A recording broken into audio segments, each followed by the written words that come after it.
নমস্কার বন্ধুরা, আজ ২৬শে মার্চ ২০২৬। আজকের দিনটি অন্নপূর্ণা পূজা এবং রামনবমীর সন্ধিক্ষণ। আমরা চলেছি ভারতবর্ষের পশ্চিমবঙ্গ রাজ্যের হুগলি জেলায় অবস্থিত মহানাদ নামে একটি ঐতিহাসিক স্থানে। মহানাদ এটি খুবই প্রাচীন একটি জনপদ। এখানে প্রাচীনকালের অনেক নিদর্শন আজও দেখতে পাওয়া যায়। তার মধ্যে অন্যতম শ্রী শ্রী জটেশ্বরনাথ শিব মন্দির ও মা অন্নপূর্ণা দেবীর মন্দির।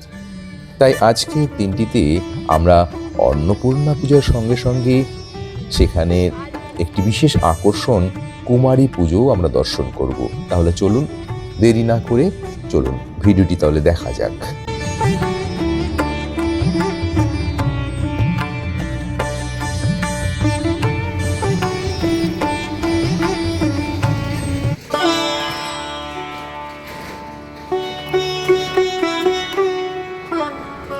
এই হচ্ছে হুগলি জেলার একটি শান্ত গ্রাম মহানাদ। এখানে লুকিয়ে আছে শতাব্দী প্রাচীন ইতিহাস, রহস্য আর ভক্তির এক অনন্য মেলবন্ধন। এই সেই জায়গা, বাবা জটেশ্বর শিব মন্দির এবং মা অন্নপূর্ণা মায়ের মন্দির। চলুন তাহলে মন্দিরের ভেতর দিকে আস্তে আস্তে যাওয়া যাক।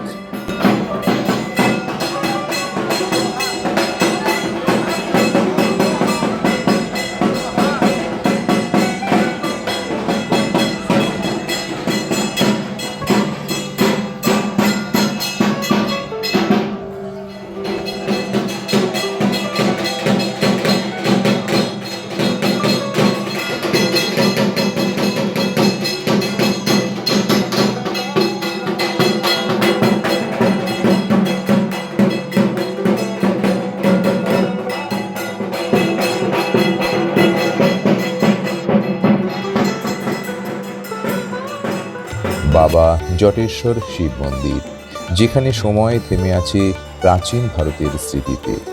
মন্দিরটির বর্তমান কাঠামো ১৮০০ শতকের মাঝামাঝি সময়ে নির্মিত বলে অনুমান।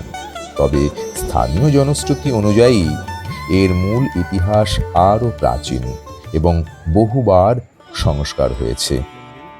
এই মন্দির সম্পর্কে আরও জেনে নেব এই মন্দির কমিটির বিশেষ কর্মকর্তা মাননীয় রাজদীপ নাথ মহাশয়ের কাছ থেকে। মহানাদ জটেশ্বরনাথ শিব মন্দির পূর্ব ভারতের কাশী। এই মন্দিরের সুপ্রাচীন দুটি বিগ্রহ আছে। একটি বিগ্রহ হচ্ছে প্রায় ১০,০০০ বছরের পুরনো শ্রী শ্রী জটেশ্বরনাথ, আরেকটি মা অন্নপূর্ণা। অন্নপূর্ণা পুজোটা তন্ত্রমতে পুজো হয়। এখানে যিনি ঠাকুর প্রতিষ্ঠিত আছে তিনি প্রায় ২৫০০ বছরের পুরনো বাস্তার যুগের। তিনি একজন যোগিনীর সমাধির ওপর অধিষ্ঠাত্রী।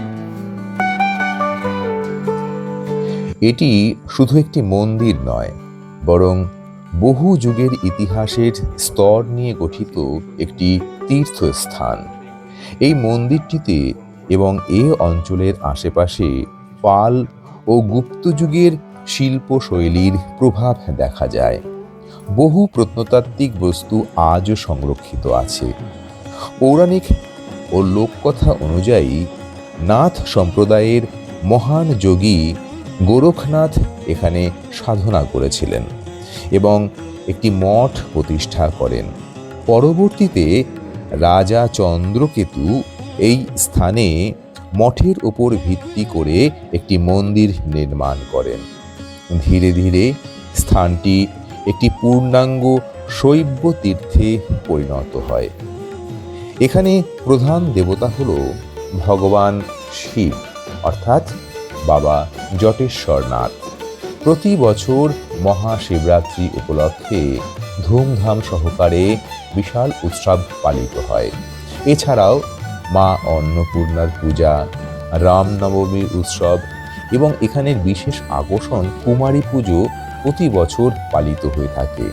বছরের বিভিন্ন সময়ে দূর দূরান্ত থেকে বহু ভক্তের সমাগম হয়ে থাকে।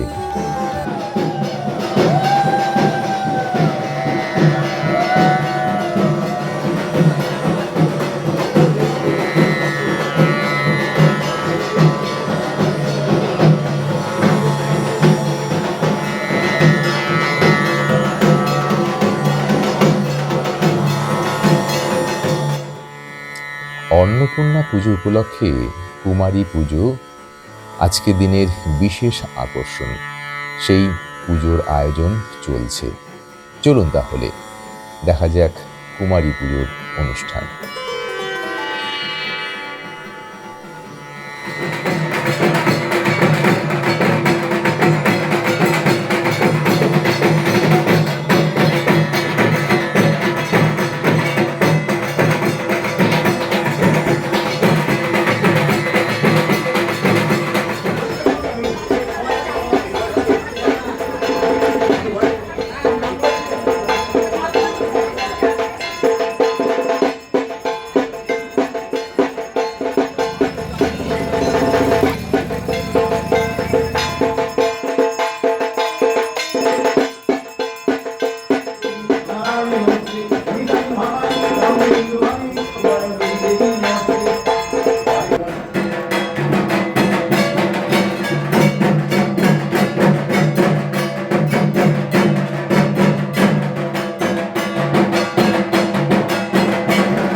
আলাউদ্দিন খিলজির ভাগ্নে এই মন্দির 3 বার লুণ্ঠিত করে। সেই সময় আলাউদ্দিন খিলজির ভাগ্নে শাশুড়ি ঠাকুরকে চেন দিয়ে হাতে দিয়ে ঠাকুরকে তুলে ফেলা যায়। কিন্তু ঠাকুর পেছন দিকে টেনে ধরেন এবং তার ফলে হাতির মুখ দিয়ে চেন ছিঁড়ে যায় এবং হাতির মুখ দিয়ে রক্ত বেরিয়ে হাতি মারা যায়। এবং এই দেবরোজ থেকে বাঁচার জন্য পুরো হুগলি ডিস্ট্রিক্ট প্রায় 1400 একর জমি ঠাকুরকে জাহাঙ্গীর দান করে যায় দেবরোজ থেকে বাঁচার জন্য। বর্তমান মন্দিরটি বিক্রমাদিত্যর ছেলে কুমারগুপ্তর তৈরি এবং এই মহানাগ এরিয়াতে 7টা রাজা রুল করেছিলেন, তার মধ্যে শেষ রাজা। আচ্ছা, এখানে মেন পুজোটা কখন হয়? না মানে বাৎসরিক যে অনুষ্ঠানটা, বাৎসরিক শিবরাত্রি, 3টে পুজো হয়, শিবরাত্রি, হ্যাঁ, আর অন্নপূর্ণা এই পুজোটা, আর শ্রাবণের শেষ সন্ধ্যা, আজকে শ্রাবণের শেষ সন্ধ্যা। এমনি পুজো দুর্পুজোর সময় ওগুলো না, শিবরাত্রি যেগুলো হয় আর কি সেগুলো অনুষ্ঠিত হয়, তাই তো? মানে ধুমধাম সহকারে মেলা বসে। আচ্ছা, এটাই বাংলার গুপ্তকাশী, বাংলার কাশী এটাই। মানে এটাকে বাংলার গুপ্তকাশী বলে।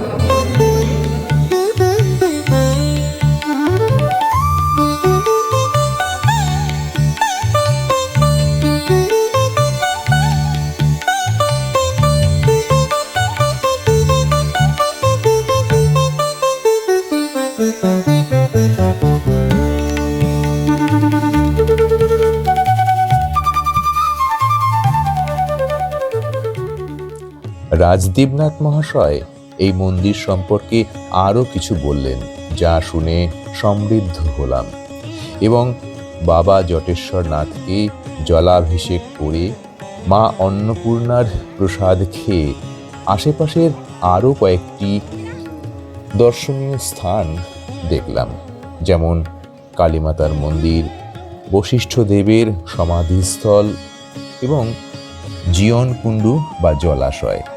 ঠিক তারকেশ্বর বাবার মন্দিরের পাশে যেমন একটি জলাশয় আছে, ঠিক সেই প্রকার এখানেও দেখা যায়। আজ তাহলে এই পর্যন্তই। আপনারা যারা এখানে আসতে চান, ডেসক্রিপশনে বর্ণনা দেওয়া থাকলো, দেখে নিতে পারেন। ভালো লাগলে লাইক, শেয়ার, কমেন্ট করতে ভুলবেন না। ধন্যবাদ, নমস্কার।